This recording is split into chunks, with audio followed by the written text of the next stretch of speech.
I set up my tent near a small river about 3 weeks ago. I was studying deforestation in a remote jungle. The place was vibrant, but there was something off. I thought I knew the jungle, but maybe I didn't. On my first night, darkness fell hard. I sat by the fire, listening to the water. It was quiet. Then I heard it. Faint sounds. I thought it was just the jungle. Animals or insects, I figured. But as I lay in my tent later, I couldn't ignore it. It was a rhythmic chanting, almost like singing. It felt intentional, but I was tired and didn't think much of it. Each night the chanting got louder, clearer. I tried focusing on my research, but the sounds haunted me. I felt watched. It was unsettling. Cold chills ran down my spine sometimes, even with the warmth of the night. One evening, I found strange symbols on the trees.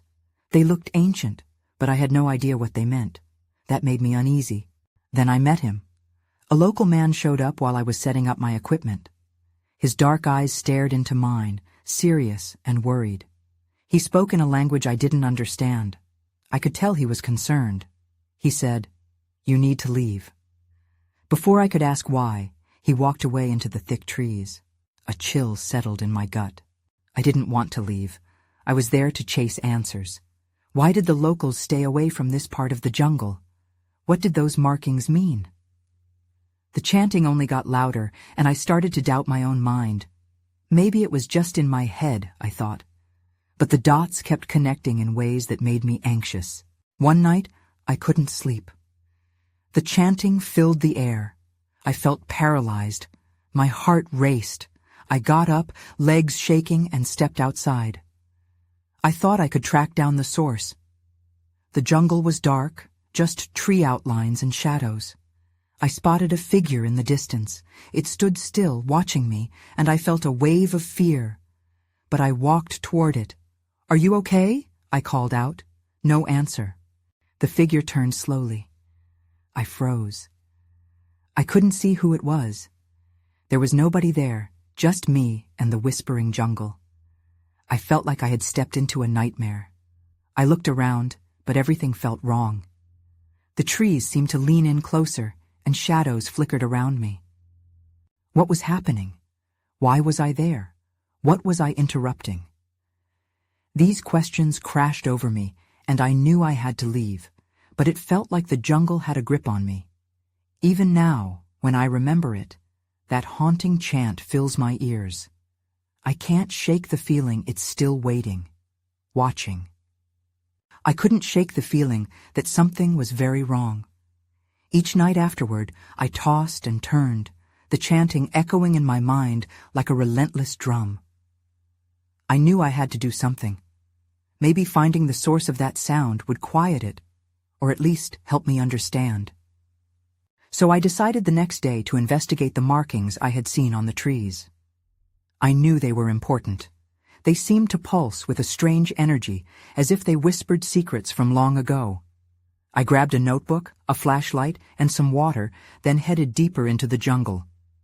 The air felt thick, almost suffocating. Branches cracked underfoot as I moved cautiously through the dense foliage. The symbols were etched into the bark, their shapes twisting and turning, almost alive. I traced one with my fingers, and an electric jolt surged through me. My heart raced. I needed to know what these meant. Then I heard it again, the chant. This time, it wasn't distant. It was close. My stomach twisted into knots. I had to find it. I forced my legs to move forward, following the sound through the tangled undergrowth. With every step, my palms grew slick with sweat. I was on edge, ready to turn back at any moment. As I pushed forward, I spotted a clearing up ahead. The chant grew louder, wrapping around me like a shadow. I stepped into the space and froze. In the center lay a circle of stones, meticulously arranged. A soft light flickered above, illuminating the area like a spotlight. But there was no fire, no source for the light. Around the stones, I noticed figures. They were blurry and vague at first, but as I squinted, they formed. People. Dressed in dark, flowing garments, they stood entranced, chanting in unison. Their bones were adorned with feathers and beads that swayed slightly, like they were caught in a gentle breeze which didn't exist. I felt exposed, like a rodent in a predator's gaze. One of them turned. A woman, her face painted with intricate designs, her eyes locked onto mine. For a moment, I couldn't breathe. She stepped forward, and the chanting grew softer, but the group continued. "Why are you here?" she asked, her voice cutting through the air like a knife. I wanted to tell her I was studying deforestation, that I meant no harm, but the words wouldn't come. Fear wrapped around my throat. All those nights spent in confusion led to this moment, and now I was utterly unprepared for it. Instead, a spill of questions rushed out. "What are you doing? Who are you? What do those symbols mean?" The woman's expression darkened. "You shouldn't have come. The jungle does not take kindly to outsiders." Just then, a rustle behind me caught my attention. My head snapped around, and instinct kicked in. I darted back into the trees. I didn't look back, but I could feel their eyes on me, piercing through the shadows. As I ran, the chant grew louder behind me, my heart pounding with every step. I had stumbled onto something I did not understand, and now it felt like the jungle was alive, closing in, pushing me out. I burst from the trees into the riverbank, gasping for air. I turned to look back into the jungle, but there was nothing. No sound, no figures, only the stillness of the river under the fading light. I felt a mixture of panic and dread. What had I just witnessed? What were they protecting? And why did I feel even more lost than before? I knew one thing. I had to get out of there before it was too late. I stumbled away from the riverbank, heart still racing. My feet pounded against the soft earth, and the darkness of the jungle felt like it was creeping closer. I needed to escape, but my mind was still reeling from what I'd just seen. Those people, that chant, none of it made sense to me. I didn't get very far before I tripped over a root and fell hard. The breath knocked from my lungs. I lay there for a moment, breathing heavily, trying to shake off my shock. The damp earth clung to me as I pushed myself up, scanning the shadows for any signs of movement. I needed to find a way back to camp, but there was no clear path in sight. Then, a flicker of light caught my eye deeper in the foliage. I squinted, my curiosity momentarily overpowering my fear. What if it was the group from before? Or perhaps it was something else entirely? Against my better judgment, I crept toward the glow, careful to avoid the underbrush. As I got closer, the light split into shorter, pulsing beams. I felt strangely drawn to it, but anxiety gnawed at me. I wanted to turn back, but it was too late. I was too close now. I broke through the last of the brush, and my heart sank again. In the center of another small clearing stood a large stone with the same symbols I had seen before. They glowed now, illuminating the area in an otherworldly light. I glanced around, half hoping to see those figures again, but I was alone. The atmosphere buzzed, not just from the glow, but from a sound beneath the chant, a deep rumble that resonated through my bones. My hands trembled. Why was I feeling this? What was happening to the jungle that night? Just then, a voice echoed from the shadows. "You shouldn't be here." It was hoarse, barely above a whisper, as if it belonged to someone who had been here for a long time. I turned to see a man emerging from the trees. His clothes were ragged, faces etched with lines that spoke of hardship, but his eyes sparkled with intensity. "You've disturbed something that has slumbered for years," he continued. "The jungle remembers." Fear surged within me. "What do you mean? What did I disturb?" He stepped closer, the light dancing across his features. "You felt it, didn't you? The energy from the stones? You have awakened what was meant to stay hidden." I took a step back, pulse racing. "I didn't mean to. I just wanted to understand." "Understanding comes with a price," he said, his expression shifting. "You must return with me. There are consequences to your actions." Before I could respond, a low growl rumbled from behind him, a dark figure emerging from the shadows. My mind raced through all the possibilities, and I felt a sense of desperation claw at me. This was not over. "Wait!" I shouted. But before I could say more, the ground beneath us trembled, and the jungle erupted into chaos. I glanced at the man again, but he was already moving into the dark, the stone's glow flickering as if it was barely hanging on. I had to decide, follow him or run. Everything in me screamed to escape, but the weight of unknowing tethered me in place. I couldn't just turn my back on it now. I took a deep breath, steadied my legs, and stepped forward into the shadows, ready for whatever awaited me. The jungle swallowed me whole as I followed the man into the shadows. The thick air felt heavier, as if the darkness pressed down on my shoulders. I squinted, trying to make out his form ahead, but he seemed to glide effortlessly through the trees while I stumbled in his wake. "What are you?" I called out, my voice shaky but determined. He paused and glanced back, his eyes glinting like wild creatures in the night. "Not what?" he replied, his voice steady but laced with urgency. "Who? The true question is who you are to this place." He turned again, disappearing further into the darkness. My heart raced, but I pushed on. The deeper I went into the jungle, the more disoriented I became. The sounds of the forest changed, the chirps and calls of the night creatures faded, replaced by an unsettling silence. Even the air felt different, thick with a promise of something dangerous. "How long have you been here?" I asked, desperation threading through my voice. He stopped once more, just long enough to answer, longer than I care to remember. "But you are new. You have the curiosity of a child, but you do not understand the game being played."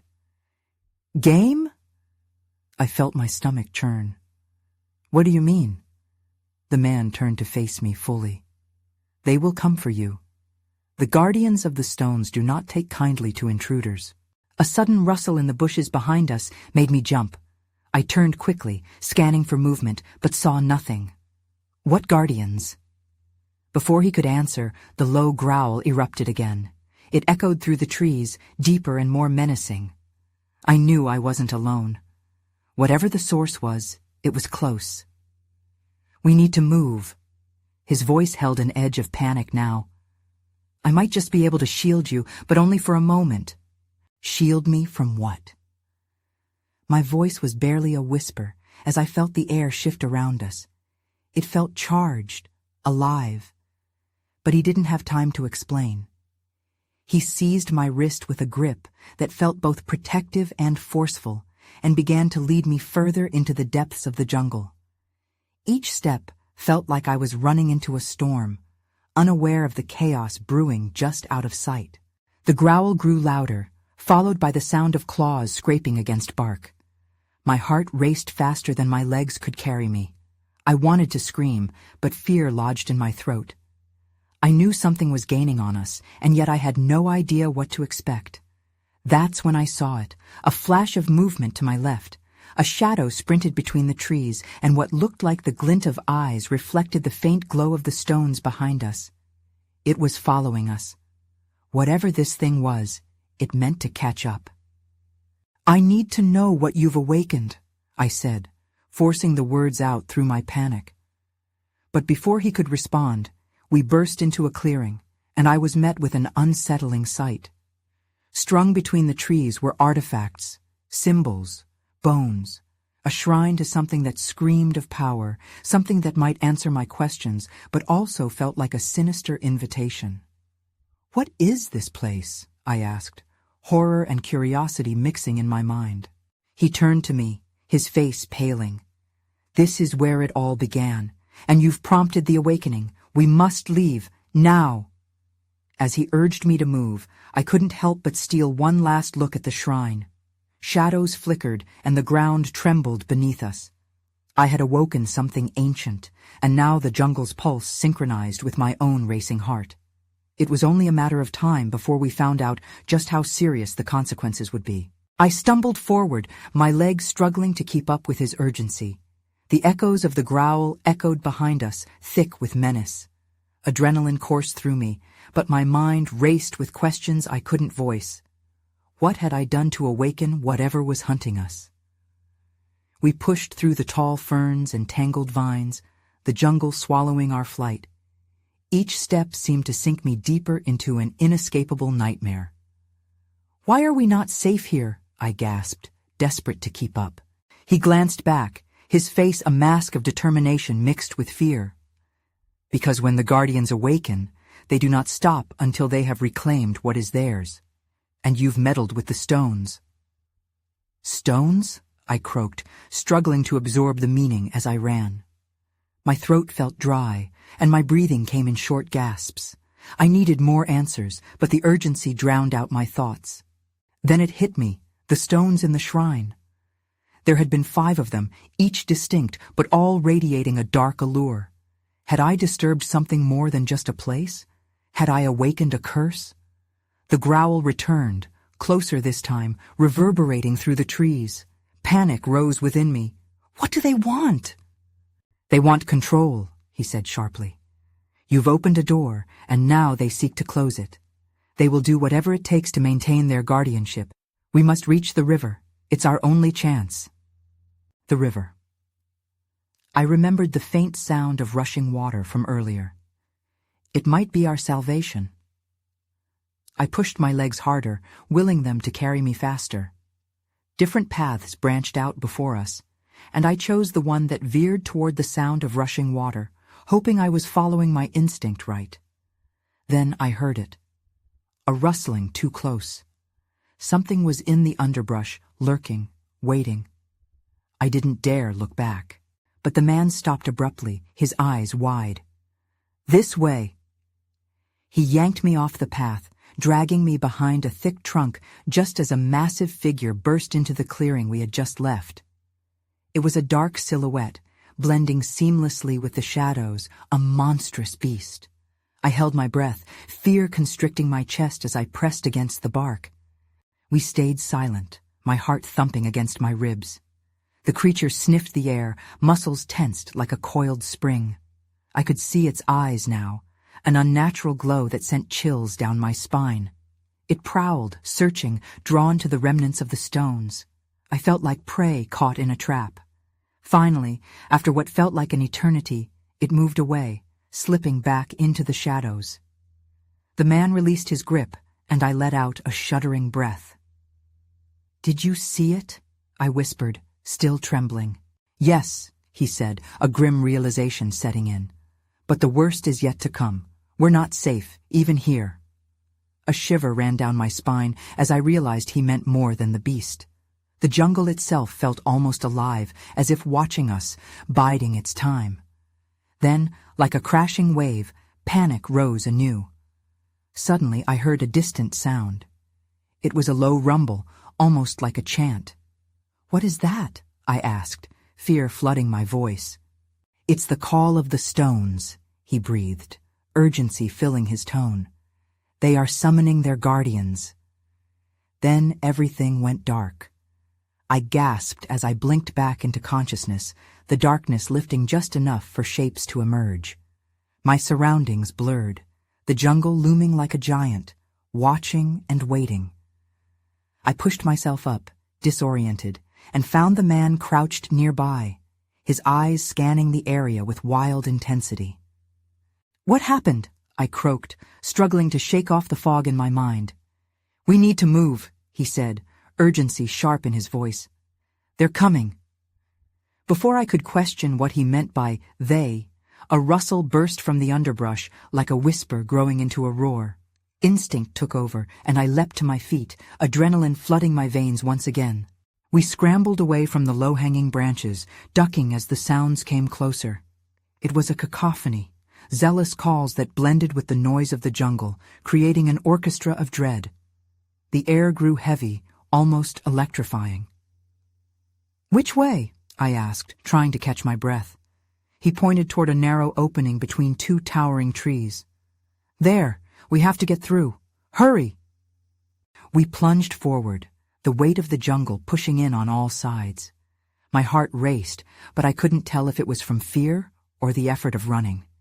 If the guardians were real, I could hardly grasp what I was running from. I had opened a door, but I had no idea what lay on the other side.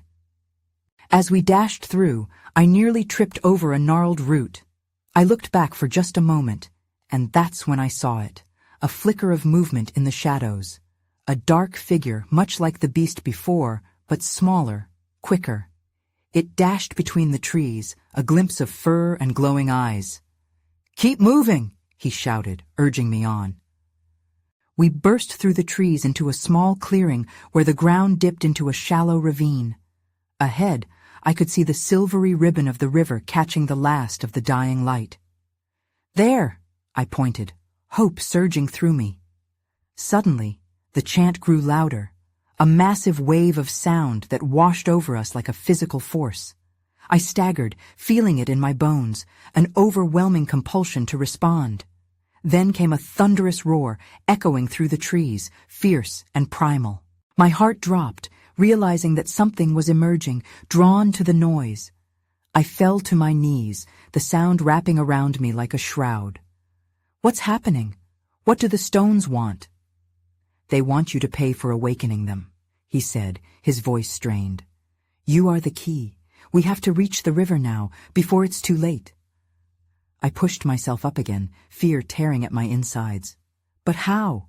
Without answering, he grabbed my hand and pulled me forward. As we neared the bank, the surface of the river shimmered like a veil of stars, but I could feel the ground tremble beneath us. An ancient force surged through the air as something massive loomed behind us, snapping branches and crashing through foliage. With one final push, we dove into the shallows of the river. The water engulfed us, and for a moment I thought I might drown in the chaos. That's when I saw it, a colossal figure rising from the trees, closer than I had ever imagined, its horrifying eyes locked onto me as if it were hunting prey. Everything fell silent as I gasped for air, and for the first time I understood there was no escape.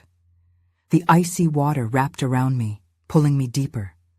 I fought against the current, my lungs screaming for breath. Panic surged within me as I struggled, but then a hand clamped around my wrist, yanking me upward. We erupted out of the water, gasping for air. My heart raced, pounding against my chest. My companion dragged me onto the bank, and we collapsed onto the muddy ground, soaking and shivering. "I thought we were done for," I managed to choke out, still scanning the tree line for any sign of that monstrous thing. "There's no time to rest," he insisted, his voice urgent and fierce. "We have to cross." "Cross what?" I looked around, disoriented. Where? The river. The glow of the water no longer felt reassuring. It looked like a path to danger more than safety. "The river's magic is the only thing that can protect us," he said, pushing himself back to his feet. "We need to connect to it. Trust me." "Why should I trust you?" I barked, anger spilling out with my fear. I didn't know who he was or what he really wanted. He met my gaze, his eyes dark and serious. "Because they will be here any moment, and you don't want to learn the hard way what it means to anger the guardians." The chant rose again, filling the air with an intensity that sent shivers down my spine. I clutched my head, overwhelmed by the sounds echoing in my ears. In my gut, I could feel a pull towards the river, an undeniable urge urging me forward. I followed him hesitantly. We waded into the water, its coldness numbing my senses. As we moved deeper, the current tugged at my legs, threatening to sweep me away. I swallowed hard as we approached a wider part of the river, where the water swirled ominously. "Now," he said, his expression unyielding. "We need to speak the words. Just listen." Before I had the chance to ask what words, he began chanting softly, the rhythm resonating with the energy around us. My heart raced. Instinct told me to fight against it. I felt something stirring in the water, a presence waking up beneath the surface. "Repeat after me," he commanded, still maintaining focus on the river's flow. "I am the one who honors the stones." I hesitated, the last remnants of my skepticism battling against the pounding beat of desperation in my chest. Then I spoke the words, my voice trembling. I am the one who honors the stones. A vibration rippled through the water at my feet, and I gasped as the river responded. The surface began to shimmer, reflecting lights in patterns that swirled around us. A specter emerged, features indistinct and flowing like liquid, but its gaze was fierce and penetrating. "What have you awakened?" it thundered, its voice a raw echo, drowning out the jungle sounds. Before I could respond, I saw it, the colossal figure darting toward the river. This time, there was no mistaking the raw, primal hatred in its eyes. My stomach dropped. "Hold on!" my companion yelled, using every ounce of strength as he propelled me further into the embrace of the river's magic. As I glanced back, the beast was emerging from the trees, ready to claim what it believed was rightfully its. I felt the pull of the current growing stronger, dragging me into unknown depths. And just like that, I was torn. Torn between two worlds, torn between life and something dark that lurked just behind the veil of the river. "Don't look back," he shouted. "Only forward." Then everything went dark. I gasped as consciousness crashed back in, like waves pounding against the shore. Light flickered around me, casting strange reflections in the darkness. I was no longer in the river. I was lying on a cold stone floor, water still pooling around my limbs, but I was dry. Where was I? I tried to lift my head, but it felt heavy, as though I had just surfaced from deep waters. Then I remembered my companion, the river, and the thing chasing us. The gnawing dread returned, and I scanned my surroundings. I was in a cavern. Stalactites hung from the ceiling like teeth, and the air felt charged with energy. The sound of dripping water echoed softly. I pushed myself up and stumbled to my feet. "Hello?" I croaked, my voice echoing. No answer. Just the rhythmic splashes of water somewhere deep within the cave. The memory of that creature flooded my mind again, its eyes burning with rage. A familiar figure appeared, stepping from the shadows. It was him, my companion. Relief washed over me, but it was quickly replaced by confusion. "What happened?" I asked, my voice trembling. "What did we do?" He shook his head, urgency overtaking his features. "We have to keep moving. The Guardians are angry.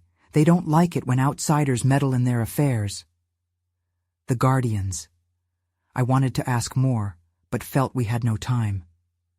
"Where are we? What happens next?" Instead of answering, he grabbed my arm and pulled me toward a narrow opening in the cave. Shadows danced along the walls, and I could feel a strange energy pulsing all around. As we stepped through, I felt an itch at the back of my mind, a warning. "Stay close," he instructed. "We need to find the heart of the river. It can help us escape." The phrase struck me as significant, but questions bubbled in my mind. "The heart of the river? What is that?" "It's a source of immense power," he explained, glancing over his shoulder. "But it requires a sacrifice to reach it, and that's why we're in danger." My heart skipped a beat. What kind of sacrifice? The river's guardians demand a toll. It could be anything, our names, our memories, something we truly cherish. His voice faltered, the gravity of his words pressing down on us. I didn't want to think about what I would lose, but with the threat of that creature looming in the back of my mind, I pushed the thought aside. I had to survive. "Let's go," I said, steeling myself. Just as we began moving forward, a loud crash echoed behind us. "Fast!" he shouted. I ran with him through the cave, adrenaline coursing through my veins. Just ahead, I saw a faint glow, soft and inviting. But there was another noise, deeper this time, a rumble that shook the ground beneath our feet. "Is that—" I started, dread pooling in my stomach. "Just keep moving," he urged, pulling me faster. Then I stumbled over something in the darkness. I caught myself, looking down to see an old wooden chest covered in dust. Somehow, it felt significant. I reached for the latch, curiosity fighting against fear. But then I saw it, a shadow rising from the glow ahead. That's when I froze. The shadow loomed larger, breaking free from the glow. My heart raced as fear gripped me. It wasn't just a shadow, it had form, a creature shaped like a dark figure, and its eyes gleamed like molten gold. I felt my companion's grip tighten on my arm. "Go!" he yelled, pulling me away from the chest. I could barely think as panic surged within me. We sprinted toward the distant light, but the figure's presence shadowed us, its breath hot against our backs. "Faster!" he urged. The cold stone floor hurt beneath my feet, but I pushed onward, stamina fueled by adrenaline. I glanced back, heart pounding, and saw the creature rear its head, letting out a deafening roar that echoed through the cavern. The sound vibrated the walls around us. "What does it want?" I shouted, breathless. "Everything!" he shouted back. "It wants everything you took from the river." The words crashed over me like the waves that had almost pulled me under moments before. Memories? My name? The thought terrified me. I couldn't lose those things. I had to fight. But for now, running was all I could do. As we reached the light, I skidded to a stop. The space opened up into a vast chamber, illuminated by an ethereal glow emanating from what looked like a massive pool of water at the center. The heart of the river. It had to be. But the many glowing stones surrounding the pool pulsed almost like a heartbeat, and dark tendrils of energy radiated out, lashing at the edges of the chamber. I felt a sudden pull toward the energy, a voice whispering in my mind, promising safety and strength. "Can you feel that?" I gasped. He nodded, eyes wide with realization. "That's it, but it's not safe. The Guardians will do anything to protect it." "Then how do we reach it?" My voice trembled, fear mixing with desperation.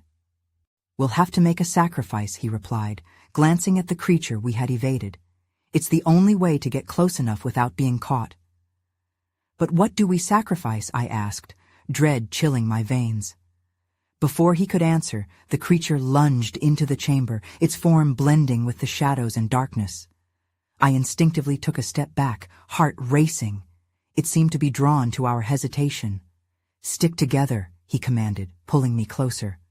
Just then, the ground shook again as the Guardians, monstrous figures made of liquid shadow, emerged from the walls around us. Their eyes glowed with that same molten intensity as the creature. "There's no choice," he yelled. "We can do this together." Together. The word struck me, sparking a flicker of hope. We would face whatever lay ahead, but what would we need to give up to get there? The answer hung in the air, thick and suffocating, as the Guardians closed in. "Are you ready?" he asked, determination etched across his face. I couldn't answer. Not yet. Just then, a new sound rang out, a high-pitched chime slicing through the chaos like a knife. The air shimmered, and every eye in the chamber, mine included, turned toward the source. That's when I realized. The chest. I took a tentative step back towards the wooden chest, pushing my fear deep down as I focused on the glint of light reflecting off its surface. "We need to open it," I whispered, the urgency of the situation cloaked in a fraying thread of hope. "What?" he asked, glancing between my gaze and the encroaching shadows. "Are you crazy? We don't have time." "I don't know, but it feels important. We might find something that can help us," I replied, my heart pounding with every word. I knelt down, hands shaking as I fumbled with the latch. The weight of the moment pressed heavily upon me. All the strange energy from the stone circles, the shadows, the chant. It all coiled around us like a serpent ready to strike. Finally, the latch clicked open and the lid creaked with ancient reluctance. I paused for a moment, exchanging a worried glance with my companion. "If this was a mistake," he murmured, "you'll need to be quick." Whatever lay inside was still concealed by shadow, but as I lifted the lid, the dim cavern lit up as if welcoming a long-lost kin. Inside was a collection of ethereal items, beads glimmering with enchantment, stones carved with symbols I had seen before, and at the center, A worn leather-bound journal. My heart raced. This could be the answers I'd been searching for. "Don't get distracted," he urged, glancing nervously as the guardians loomed closer, shifting like water ready to spill. I tore open the journal, pages filled with more of the strange symbols alongside ancient writing. "It's about the river," I exclaimed, flipping through the pages with urgency. I read snippets hastily, piecing together fragments of what the river's magic represented and how it had been protected by its guardians. "What does it say?" he asked, fear flashing in his eyes. "The heart. It's tied to the balance of nature," I said, pushing through the lines, adrenaline mixing with urgency. "If people tamper with it, they disrupt that balance. And what happens then?" I swallowed hard, feeling the shadows creep closer. It didn't say explicitly, but I could sense the threat wafting around us like a pungent smell. "Sacrifice is required to restore it," I said, almost whispering, as realization settled like a weight in my chest. "But it doesn't specify what was taken." "Then we give them something. Anything," he insisted, eyes darting between the approaching figures and my trembling hands. "Like what?" I asked, panic seeping back into my veins as I could feel our options dwindling. "Your name? Your memories? Something cherished," he replied, glancing back, his face a mask of resolution mixed with fear. I contemplated the cost, a sinking feeling in my stomach. What would losing a part of myself mean? But then I thought of my own curiosity. The reason I had come to this jungle in the first place. It had driven me here and wouldn't let me go now. "Maybe," I started, spilling forth my thoughts, "if we both offer something, it could be enough. But how do we know what they'll accept?" His expression softened slightly. "It might be risky, but we have to try something." The shadows around us thickened, pressing in like a storm. Each tendril whispered promises that veered dangerously close to desperation. "Are you ready?" I asked, looking into his eyes for reassurance. "We don't have a choice," he said, determination renewing the spark in his gaze. "Then I'll offer my memories," I said, heart pounding at the admission. "The memories of my time here, the research, everything I learned." The shadows paused, almost contemplative, as though weighing my words. Had they heard me? What would offering my past entail? "And I will offer my name," he declared, stepping shoulder to shoulder with me. "If we must, I put forth my identity." A wave of understanding flowed between us, as ephemeral as mist. It felt daunting, like standing on the precipice of an unknown chasm, but there was something powerful about facing the mysterious darkness together. At that moment, the shadows surged, flickering with energy as the guardians moved closer. "Quick, say the words." We chanted together, our voices rising and lacing through the air, intertwining like vines. The chanting of the guardians receded, giving way to a crescendo that filled every crack in the cavern. The chamber vibrated as the heart of the river began to glow radiantly, pulsing in time with our words. Light surrounded us, overpowering the encroaching darkness. It was beautiful, humbling, filled with ancient wisdom. And then I felt it. A pang, as if threads were being pulled from me. My memories spilled forward, images floating away like bubbles in a stream. I blinked as sights of laughter and joy blurred, the day-to-day joys of life wading into uncertainty. A part of my essence drifted out, sacrificed to restore balance. But there was something also liberating in the act. As if in giving something up, I was gaining a deeper understanding of the jungle's energy and purpose. The shadows recoiled, the guardians halted, locked in a deep gaze of resolve and eternal watchfulness. An acceptance coursed through the room, and the echoes of our offerings seemed to reverberate, forming a sacred pact. As the shadows dissolved, surrendering to the light, I caught a glimmer of hope. Would this truly protect us, tethering our sacrifices to the heart? A deep calm settled over the chamber, filled with the essence of understanding and shared sacrifice. The once ominous cavern transformed, opening up as the river flowed around the old wooden chest, no longer a threat, but a mere witness to our journey. And yet, as I felt the air change, I understood something fundamental had shifted. Not only in the jungle, but in me as well. I had become a part of its story, intertwined with its magic.